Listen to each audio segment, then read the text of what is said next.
Kanveesiin. Asenteella asiaa kamppailulajeista. Kanveesiin on lähtenyt taas tien päälle turkulaiset Isolla kirkolla Helsingissä tänään seuraamassa Cage 28 iltaa. Jani, mitkä on illan odotelmat siinä mielessä, että nyt ainakin tässä alkuun voi jo todeta, että ei kaikki ole mennyt ihan toivotulla tasolla? No en mä tiedä, tiivistä tunnelmaa ainakin voidaan odottaa. Talo on loppuun myyty ja varmasti kaikilla riittävä ahdasta. Tuolla ei hyvä tunnelma, ehkä sitten toivottavasti sen myötä, että ei tässä mitään sen kummempaa kuin matsi-ilta tulossa, niin kyllä tässä puoli tuntia ennen rupeaa aina vähän kutittelemaan ne matsitkin. Niin, paikkana tämä nyt on sinänsä aika tosiaan, kuten sanotkin, niin tiivis, että pieneen tilaan on saatu aika paljon kaikkea mahtumaan. Kyllä, siihen on kaikki tarpeellinen ja pakollinen, kyllä ehkä sanotaanko normaalia pienempään tilaa mahdutettu, mutta en mä tiedä, hienot puitteet sinänsä kulttuuritalolla, että mielenkiinnolla odotan mitä toi niin kuin tapahtumana tarjoaa, että yleisö on todella lähellä häkkiä, että kaikki ovat varmaan saaneet sitten lipurahalle vastinetta ja muuta. Hienosti näkee, kävin sieltä matalan ja pienen katsomon yläreunasta katsoa, niin sieltä on kyllä komeat paikat katsella ottelua. Niin, tässä tosissaan harvinaisen legendaarinen paikka kyseessä kuitenkin ja loppuun myyty, niin ainakin alkuasetelma on aika herkullinen. Kyllä, mitäs täällä on aiemmin esiintynyt? Jimi Hendrixia ja vissiin Led Zeppelinia, Ramonesia ja jotain tollaista. Ja tänään on Glenn Sparvi ja Juha Vänttinen sillä jatkumolla.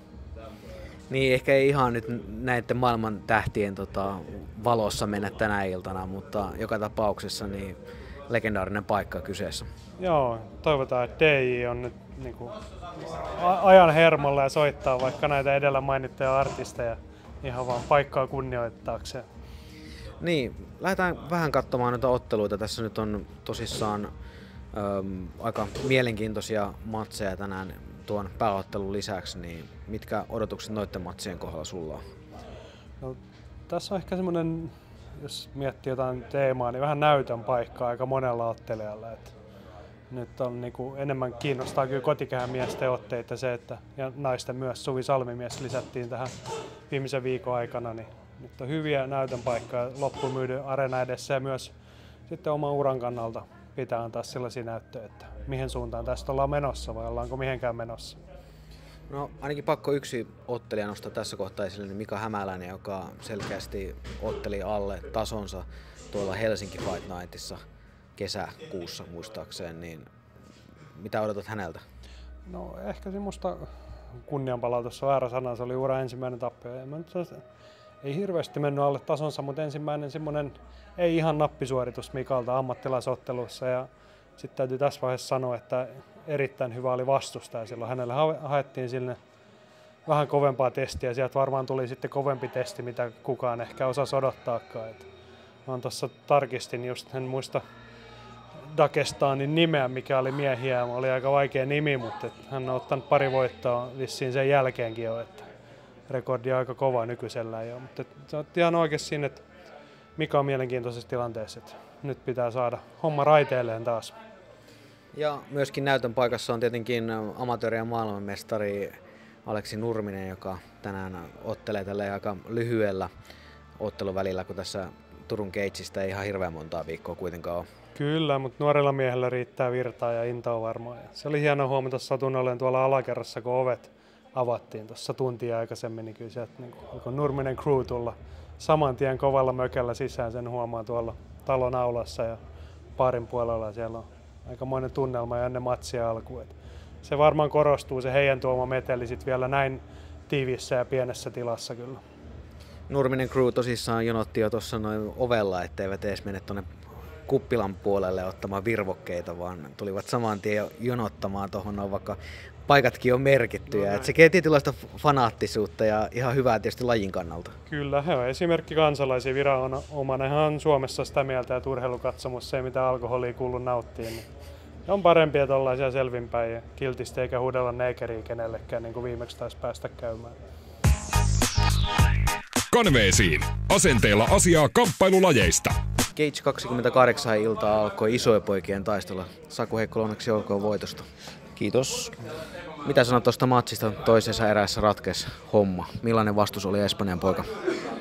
No, Espanjan poika oli miehekkään näköinen vastus, että koko löytyi ja ulottuvuutta, että ei helppo matsi nyt ollenkaan.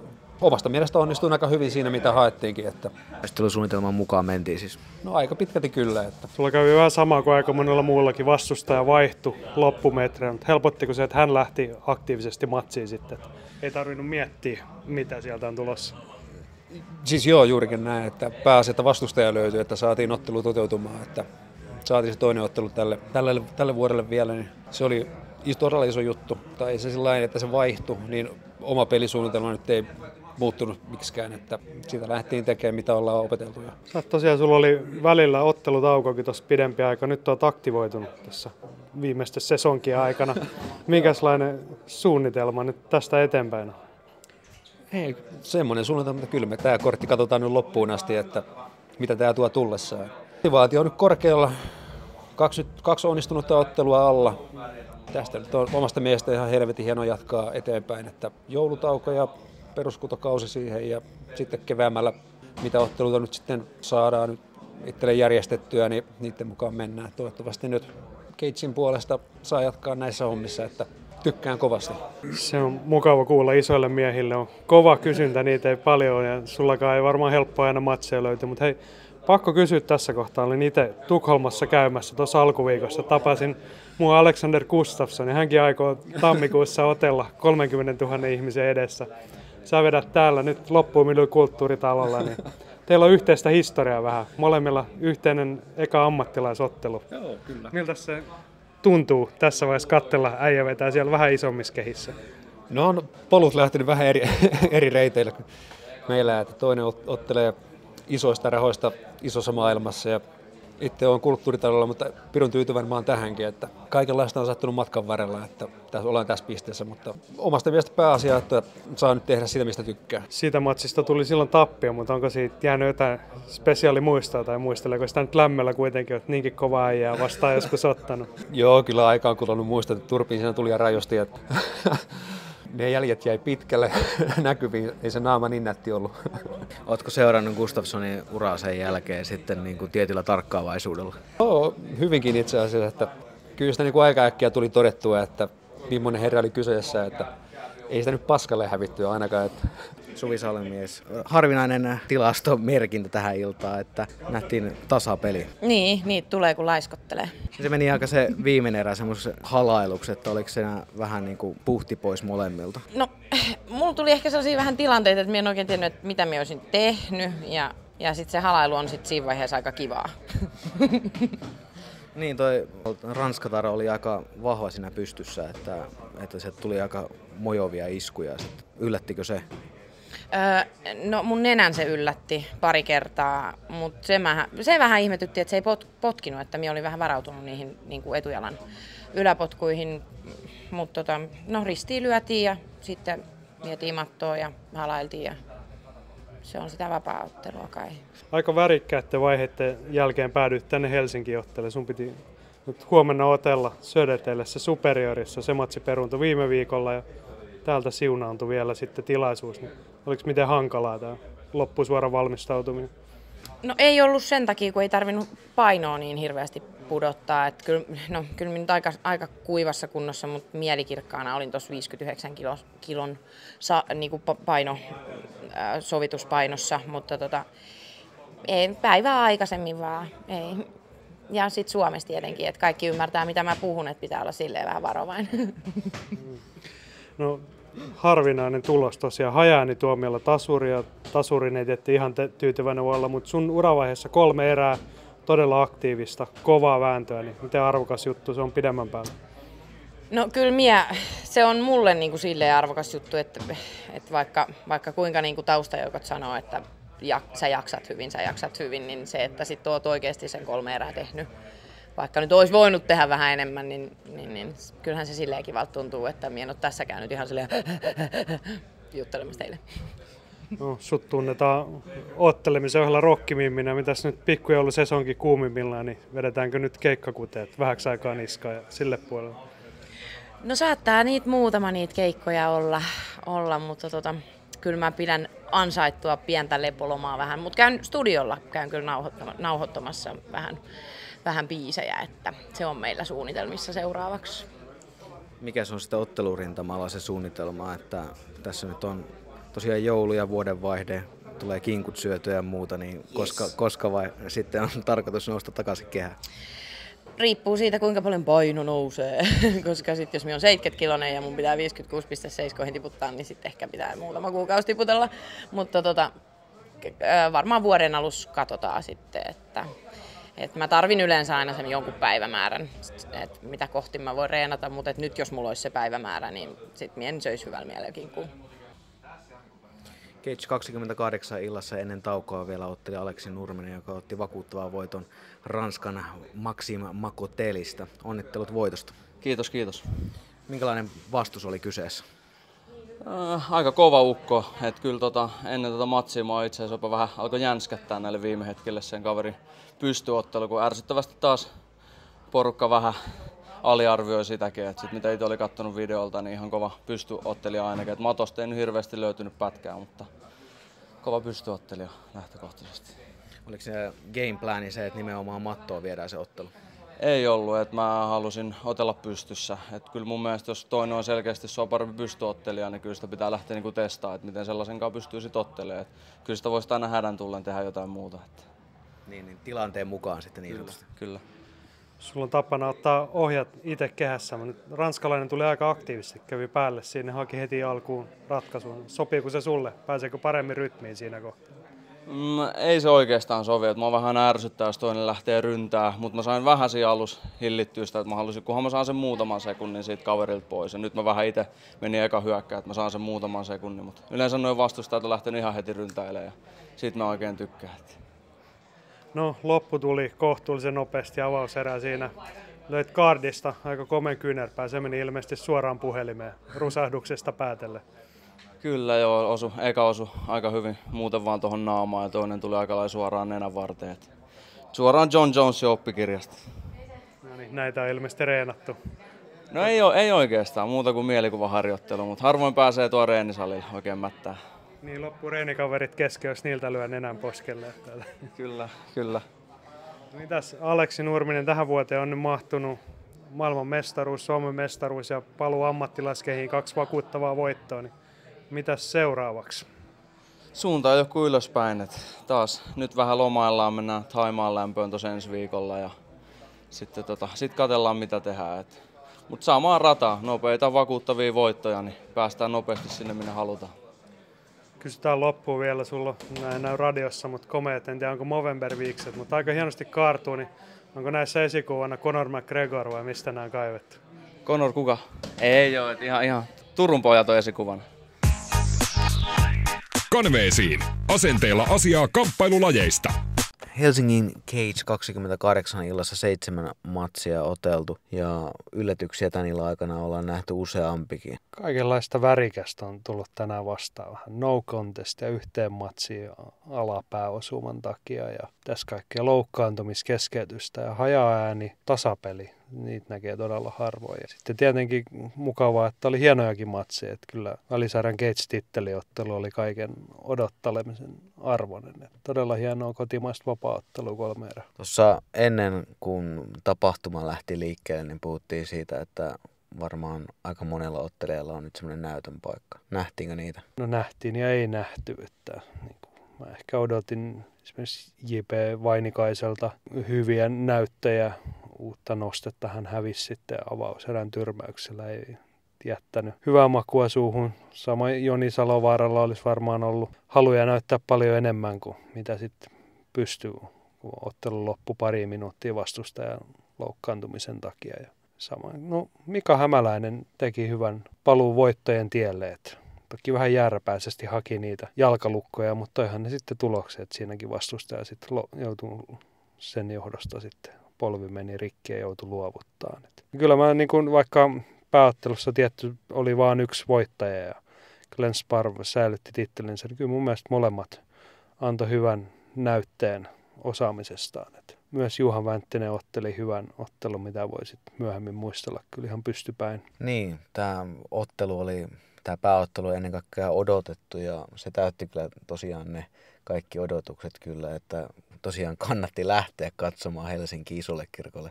Kyllä, siis laadukasta suorittamista. Kova lataus näki jo ennen kuin ensimmäinen erä lähti, että nyt on niin kuin tosi kyseessä ja molemmilla oli hyvät hetkensä sijoittelussa ja toinen oli sitten ansaitusti riittävän paljon parempi. Ei paljon, mutta vähän parempi. Itse olisin mielellään kaipaisin, että Suomessakin olisi tämmöiset titteliottelut 5-eräisiä. Hyvin mieluusti olisin katsellut tätä vielä pidempäänkin. Sitten oli ennen kaikkea oli vielä erinomainen tunnelma loppuun myyndyllä areenalla. Että aika harvinaista 2 suomalaista ottelijaa, niin molemmilla riitti kannatusjoukkoja ja huudettiin eri nimeä ja kannustusta sitten eri puolella häkkiin. Siellä oli hieno meininki. Niin, me ollaan puhuttu ennen tämän vuoden aikana aika paljon tästä tavallaan lajin kasvamisesta Suomessa, niin nyt nähtiin ainakin silleen kannustusjoukkojen osalta sitä, että eteenpäin ollaan oikeasti menty. Kyllä, siis siellä oli tietenkin Nurmisen fanijoukot, näytti mallia ja muuta. Ehkä hekin voisivat vielä laajentaa repertuaaria, että jakaisivat tukea muillekin, eikä lähettäisi välttämättä Kaljalle sit oman jätkän matsin jälkeen. Niin, joo, olet oikeassa. Positiivista kehitystä sillä saralla. Suomalaisetkin syttyy näihin matsiin, eikä vain juroteta. Eeva Wahlström, tällä kertaa katsomon puolelle ei tarvitse itse lyödä nyrkkiä kenenkään suuhun. Miltä vapaa-ottelu tuntuu katsella? Kyllä mä tykkään tosi paljon kamppailulajeista ja vapaa-ottelusta. Ja sitten tää on kuitenkin jonkun verran kaukana omasta lajista, niin voi oikeasti relata. Et ei tarvi, vaikka eläytyykin, niin ei sillä tavalla, jos katsoo nyrkkeilyä. No, sulla oli vähän pääottelussa tuttuja kehässä ja kehän laidalla. Pystyykö silloin relaamaan, kun ystävä ottelee siellä? Totta kai mä jännitän, mutta kyllä silti relaan. Jännitän ja relaan yhtä aikaa, fiilistelen. Kyllä mä myötä elän vahvasti. No, minkälainen maku jäi katsojana Glenn Sparv ja Juhan Vänttinen väänsi todella kovaa 3 erää tuossa. Miltä näytti katsomo? Oli hienoa ja varsinkin mä oon seurannut Juhanin treeniikin ja viimeistään eilen painonvetoa. Olisi suonut voittoa tietysti. Ja olisin itse toivonut, että olisivat otelleet enemmän pystyssä. Mä tykkään Juhan potkiikin niin makeasti, että mä tykkään katsoa. Mutta tosi kova matsi. Niin, vastustaja taisi tietää ne Juhanin potkut myös, hän ei halunnut niitä ottaa vastaan. Niin, no se oli tietysti taktisestihan se oli hyvä tehdä näin ja niin kannattaa tehdä, mutta itse olisi toivonut, että olisi saanut nähdä makeat potkuja. Kerropa tässä ennen kuin lähdetään illanviettoon ja muihin merkkeihin, niin kerro mitä Eeva Wahlströmillä on seuraavaksi ohjelmassa tässä. Tänäänkö? Ei ole, nyrkkeilyn puolella. Mä en itse asiassa tiedä yhtään. Mä oon edellisen ottelun jälkeen niin ottanut tosi rennosti ja koittanut elvyttää omaa kroppaa. Promoottorin puheiden mukaan niin keväällä ottelen MM:istä, mutta en tiedä lainkaan milloin tai millä aikataululla ja onko sitä ennen jotain väliottelua. En ole edes kysellyt vielä, että mä oon vaan ajatellut, että mä otan nyt rennosti, että kaikki tulee kotiin päin, että keväällä ollaan kuitenkin niin kovilla. Välillä täytyy vähän huilatakin, että saa sen latauksen sitten taas maksimaaliseksi. No se on harvinaista, että mä maltan huilata, todella harvinaista, mutta mä kerrankin yritän nyt, kun mä tiedän, että keväällä se palkitsee. Kiitos Eeva. Joo, kiitos. Illan odotetuin kamppailu on takana ja Juhan Vänttinen nyt tappio tuli, mutta ei kyllä mestari päässyt helpolla. No ei, että hapokas ottelu. Ja kovaahan sotaa siinä oli alusta loppuun. Tällä kertaa ei ollut mun ilta. Sellaista välillä. Oliko ottelussa jotain semmoista, että ei mennyt ihan suunnitelmien mukaan? Tai miten valmistautuminen tähän ottelua kohde, että onko kaikki ollut kuitenkin ihan suht kohdallaan? Juu, että kaikki valmistautuminen on sujunut todella hyvin ja painon vetokin sujuu oikein mallikkaasti. Että nyt vaan en päässyt toteuttaa ihan omaa gameplania, että Glenn oli sen verran vahva siinä omalla osa-alueella, niin en päässyt ihan siihen omaa rytmiä, omaa tempoa mukaan siinä ottelussa. Mikäs siinä jäi tökkimään, oliko Sparv sen verran fyysisesti vahvempi vai että hän pystyi kontrolloimaan jatkuvasti niistä tilanteita, vai mihin se kääntyi? Niin, pystyi kontrolloimaan, oli kyllä todella vahva clinchis ja ihan selkeästi sitä on harjoitellut paljon, että osasi olla siinä kuluttamatta hirveästi omia voimia. Ja ehkä se oma etäisyyden hallinta, niin se vähän petti nyt, että olisi voinut olla enemmän pystypainotteista mun puolelta ainakin, mutta Sparv otti niin hyvin aina se etäisyyden kiinni, ettei päässyt näyttämään niitä pystytaitoja nyt tällä kertaa. Niin, sulla oli pari aika maukasta hetkeä siinä sitten, kun oltiin vähän etäämällä, niin sait aika hyvin perille osumiakin, mutta minkä verran se harmittaa, ettei niitä päässyt enemmän koittamaan. No kyllä se jäi, että varsinkin 3. eräs, kun Sparv tipahti lattiaa tuosta takakäden suorasta, niin tuli kyllä heti tappajavaisto päälle ja halusi lopettaa sen matsin, mutta kova mies kun oli niin, ja viisas, niin haki heti etäisyyden kiinni ja pystyisi pelaamaan itsensä takaisin peliin sillä. Kysytään vielä tässä vaiheessa 3 erää aika raastavaa taistoa tittelipelissä, niin olisiko maistunut, olisiko pitänyt olla 4. ja 5. erää, mitä ei Suomessa otella? Mun puolesta olisi kyllä voinut olla, että olisi sekin oli mielenkiintoista sit nähdä. Molemmat sen verran loppuja tuossa 3 erän jälkeen, että mahdollisesti olisi tullut lopetusvoitto jompaa kumpaan suuntaan siinä. Että se voisi ehkä tulevaisuudessa olla ihan hyvä juttu. Tässä kohtaa, kun vuoden loppu rupeaa lähestymään ja sulla on mahtunut vuoteen aika paljon silleen, niin kuin, että on ollut hyviä matseja ja nyt tietysti tämä vuoden vikamatsi päättyi, mutta ei millään tasolla huonolla esityksellä. Plus sitten tämä, että sä oot tähän ensimmäiseen ammattilaistalliin liittynyt, niin mitä sun ensi vuoden alkuun kuuluu? No varmasti siinä suht pian uutta matsia hakemaan, että veikkaisin varmasti, että siinä ehkä helmikuun tai maaliskuun puolella tulisi sitten seuraamaan matsia. Nyt vähän taukoa tässä välissä ja sitten taas uutta treeniputkea alle ja matsi sitten alkuvuodesta. Illan odotetun ottelu on takana. Glenn Sparv, onneksi olkoon, titteli säilyy.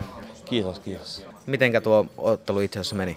Kyllä, se meni vähän niin kuin suunnitelman, että grinding ja vähän väsytti siellä loppuun, mutta ei se. Haastaja ei päästänyt helpolla, että Juhan oli aika vahva kuitenkin tuossa matsin aikana. Joo, kyllä mä tiesin etukäteellä, että se on vahva vastustaja, että ei tule mitään helppoa vastustajaa. Pystyit kontrolloimaan oikeastaan kaikki erät veit nimissä, mutta tuliko jotain yllätyksiä siinä matsiaikana, mitä et osannut odottaa? Ei oikein. Ootko ennen kokenut tällaista? Täällä on aika vahvasti molempien fanijoukkoja. 2 suomalaista ottelee ja eri puolilla häkkiä huudetaan eri nimeä, niin noterasko sitä siellä häkin puolella? Kyllä se oli ensimmäinen kerta ja se oli hyvä, tuli hyvä fiilis siellä, että uudestaan. Mites tästä eteenpäin? Nyt on titteliä puolustettu. Joulu lähestyy. Lähteekö mies takaisin Taimaahan? Joo, vähän joulufiilis kotona äidin kanssa ensin ja sitten joulun jälkeen takaisin treenaamaan. Mitäs jatkotoiveet tai tavoitteet ottelemisen suhteen? Mitä seuraavaksi? En tiedä vielä. Pitäisi piettää maanantaina. Ota vaan 1 matsi kerralla ja siitä päin. Kanveesiin. Asenteella asiaa kamppailulajeista.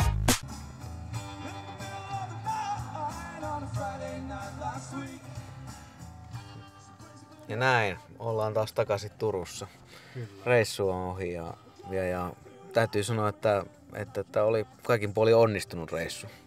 Joo, kannatti lähteä. Hyviä matseja, hyvä reissu, mukavia ihmisiä. Oli muitakin autossa mukana kuin me 2. Kyllä aina kiva on kotiinkin tulla. Tiedetään, että Turussa on ihmisen hyvä olla. Niin, Turussa on ihmisen hyvä olla ja Turussa nähtiin tämän syksyn aikana aika hyvä ilta myöskin. Jos ajatellaan ylipäätään tätä syksyä nyt vapaa-ottelurintamalla, niin ihan suoraan sanottuna onnistuneita otteluita ollaan nähty.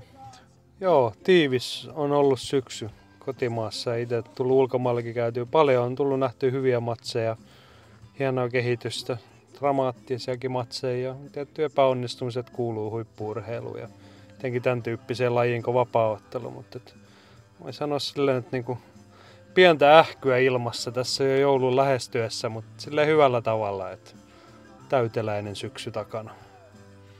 Nyt se ähky voidaan tässä jouluaikana muuttaa kinkkuähkyksi ja vähän aikaa huilataan nyt kotimaisella vapaa-ottelurintamalla. Niin nyt on voi vähän aikaa sitten levätä. Siinä mielessä, niin jos ajatellaan nyt syksyä, niin pakko nostaa esille se, että mitä ainakin meikäläinen kaipaisi, niin olisi enemmän näitä kotimaisia vapaa-otteluita, eli jotka nimenomaan on suomalaiset ottelee suomalaisia vastaan. Juuri näin, kyllä ne kiinnostaa. Mä tavallaan niin kuin inhimilliset kannalta ymmärrän sen, että miksi kaikki ottelijat ei halua niitä tehdä, ei näin mielekkäänä, mutta toisaalta kun puhutaan tämmöisestä näinkin tiukasta kilpaurheilusta, niin kyllä täällä pitäisi pystyä katsoa, että kuka se on kovin kukkotunkiolla ja varsinkin kun se yleisöä kiinnostaa sitten enemmän. Huomattavasti enemmän kuin nämä sellaiset satunnaiset ranskalaiset tai mistä sitten kukin vastustaja kulloinkin tulee, niin kyllä niissä aina oma hohtonsa on niissä kotimaisissa matseissa. No, tämän vuoden puolella ainakin nyt voidaan nostaa esille esimerkiksi Juhan Vänttisen ja Juho Valamaan kohtaaminen. Varsinaisesti Juhon osalta se nyt ei mennyt ihan putkeen, mutta joka tapauksessa tiukka vääntö. Ja tänä iltana nyt nähtiin toinen ottelu, mikä oli tasollisesti vielä astetta ehkä parempi. Glenn Sparve ja Juhan Vänttinen jälleen kerran kehissä. Mitäs Juhanille tästä eteenpäin? Ainakin 2 erittäin vakuuttavaa ottelua kotimaan kamaralla. No joo, tämän illan tappiosta huolimatta mun mielestä Juhan voi aika tyytyväinen olla vuotensa. 3 vakuuttavaa voittoa ja hyvä esitys. Ja hävisi enemmän sen takia, että kaveri oli parempi. Ei sen takia, että olisi itse otellut välttämättä huonosti, vaikka vähän tyytymätön aiheesta ehkä onkin omaan matsiinsa. Mutta mä näkisin, että hän on ehkä sellaisessa tilanteessa, että voisi katsella jopa ulkomaille, jos se kiinnostaa, niin Euroopasta varmaan löytyisi ihan mielenkiintoisia matseja. Että ne olisi osaamista tarjottavaksi sinnekin. Kello on tällä hetkellä melkein 2, eiköhän se on meidänkin aika mennä pikkuhiljaa nukkumaan. Se on moro ensi viikkoon. Kanveesiin. Asenteella asiaa kamppailulajeista.